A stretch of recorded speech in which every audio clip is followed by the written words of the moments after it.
எடப்பாடியார் அவர்கள் அனைத்து இந்திய அண்ணா திராவிட முன்னேற்றக் கழக கூட்டணியின் சார்பில், தேசிய ஜனநாயக கூட்டணியின் சார்பில் 1,34,50,000 வாக்குகள் அளவுக்கு பெற்றிருக்கிறார்கள்.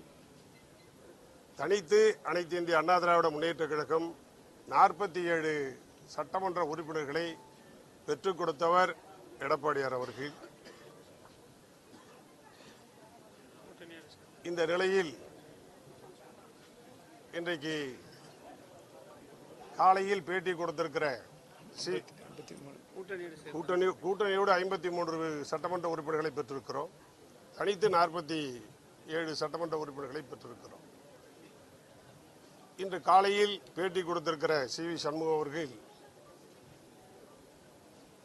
எடப்பாடியார் அவர்கள்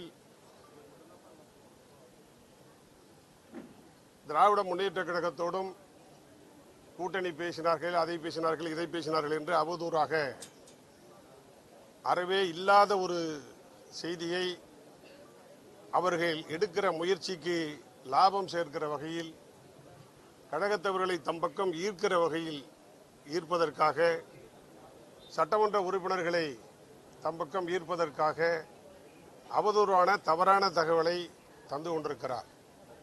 என்றைக்குமே திராவிட முன்னேற்ற கழகமும் அனைத்து இந்திய அண்ணா திராவிட முன்னேற்ற கழகமும் எதிர்க்கட்சியாக தான் பயணித்துக் கொண்டிருக்கிறது என்பது எல்லோரும் அறிந்தது.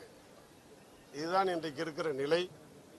அனைத்து இந்திய அண்ணா திராவிட முன்னேற்ற கழகத்துடைய பொதுச் செயலாளராக இருக்கிற எடப்பாடியார் அவர்களிடம், எடப்பாடியார் தான் சட்டமன்ற கட்சி தலைவர் என்று 47 பேரும், எடப்பாடியாரோடு சேர்த்து 47 பேரும் எடப்பாடியார் தான் கட்சி தலைவர், சட்டமன்ற கட்சி தலைவர் என்று கையெழுத்து விட்டுவிட்டிருக்கிறார்கள். அந்த கடிதத்தை சபாநாயகரிடத்தில், பேரவைத் தலைவரிடத்தில் ஒப்படைத்திருக்கிறோம். அந்த அடிப்படையிலே தான் எடப்பாடியார் அவர்கள் கட்சியினுடைய, சட்டமன்ற கட்சியினுடைய கொறடாவை, மற்ற நிர்வாகிகளை நியமித்திருக்கிறார்கள். இதுதான் இப்போதைக்கு நடந்திருக்கிற ஒன்று.